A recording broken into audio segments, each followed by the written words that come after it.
What's up, fam? Welcome to another Tay and Steph reaction video. In this reaction video, we're gonna react to DA Fani Willis to be defunded by Jim Jordan, man. Hey, shout out to Doug and Exile, man. On this channel, we're trying to get to 60K. So smash the subscribe button. Helps get 60K and be a part of the fam. With that being said, let's get into the video. Fani Willis and the weaponization of the government, the politicization of the government is in trouble. Ad already. Off the back. Look, those are what I got.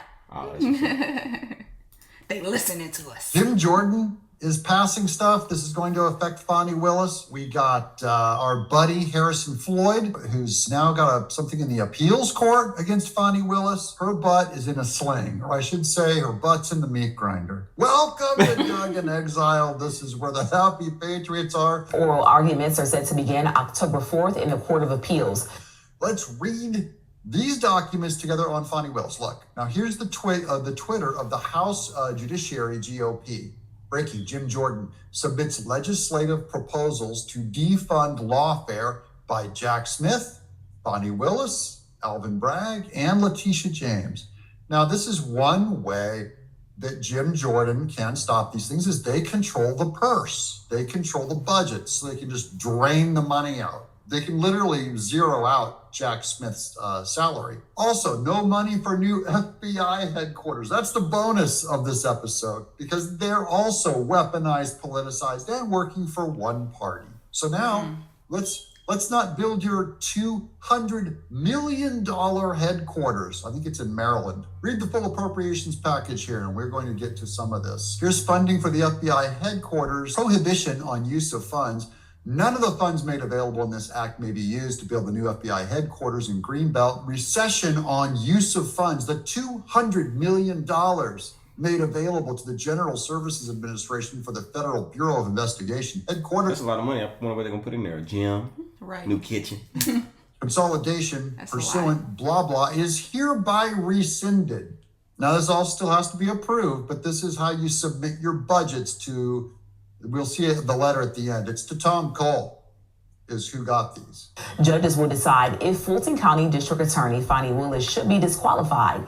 The appeal stems from a March ruling that allowed Willis to remain on the case if Nathan Wade resigned. Now this involves Fani Willis right here. Countering lawfare. Y'all think she should be disqualified? What y'all think? I hear a lot of people saying that she should be in jail, saying she should be, you know, they got other words for it, but let me know what y'all think about her, man. Funds. None of the funds made available by this act, so this is an act they're proposing, or any other act, shall be used or transferred to another federal agency, board, or commission to be used to consult, advise, or direct state prosecutors and state attorneys general in the civil action or criminal prosecution of a former or current president or vice president brought against them in state court. That will zero out all your dough. They're talking about how they go after Trump. You gonna tell me how to pay my bills? Here's the next paragraph. Exactly. Prohibition of use of funds. None of the funds made available by this act or any other act shall be used or transferred to another federal agency, board, or commission to be used to appoint or fund the office of a special counsel. That's Jack Smith, who has not been confirmed by the United States Senate, because he was not confirmed by the Senate. This is so funny. It's so specific. So how did he get the spot if he wasn't confirmed by the Senate? Y'all let us know. Is that some what they call that? Like an insider job type situation? How you get the job if you wasn't confirmed? Let us know in the comment section. Criminal prosecution or a former or current president or vice president. They're gonna get him, guys. Nailed. Withholding or use of grant funds. Now, this is stuff where they know about Miss Timpson's grant that got scammed, over by Fani Willis. Prohibition on use of funds. None of the funds made available by this act or any other act shall be used or transferred to another federal agency, board, or commission to be used to fund awarded grants to a grant organization that is under investigation for any misuse of federal funds. So she's under investigation. Prohibition on use of funds. None of the funds made available by this act or any other act or any grant program carried out by the Department of Justice may be used to fund a criminal prosecution against a former or current president or vice president. This prohibition on the use of funds shall also apply to the use of funds to consult, advise, or direct state prosecutors and attorney general. So they're using grant money to go after the president? Is that what I'm hearing? Or else engaged in a civil action or a criminal prosecution of a former or current president or vice president. Right now, it is still unclear when a ruling would be handed down following the hearing. Now we're going to get to Harrison Floyd. Now, we've had Harrison Floyd as a guest on this show. We've been praying for him, rooting for him, and he is up to bat at the appeals court with Fani Willis. Harrison Floyd, we are on the appeals court docket. Thank you to everyone who has contributed to the defense fund, and some of you guys have contributed to Harrison Floyd. Thank you.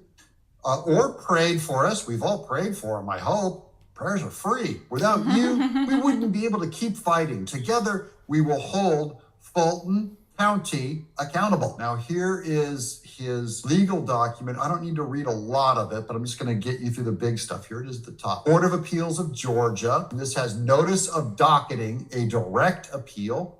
There's an appeal case number.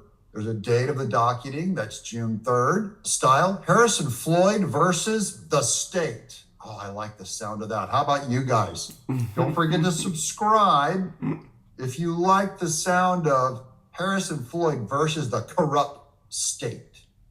Period. Important rule, requirements, and information. Briefs. Appellant's brief shall be filed within 20 days of the date of this docketing notice. Appellant's brief shall be filed within 40 days after the docketing date or 20 days after the filing of the appellant's brief, whichever is later. Requests for extensions of time to file briefs must be made by motion. Failure to timely file briefs or to follow any court rules or orders may cause the appeal to be dismissed or may cause non-consideration of a brief and may subject the offender to contempt of court. There's fees, there's the related cases, there's what the attorneys have to do down below, what non-attorneys must do, and the oral argument. A request for an oral argument must be filled within 20 days on this docketing notice. There you go. This is officially submitted. Of course, if there's any movement on this, I'll let you guys know about what Harrison Floyd is. But this is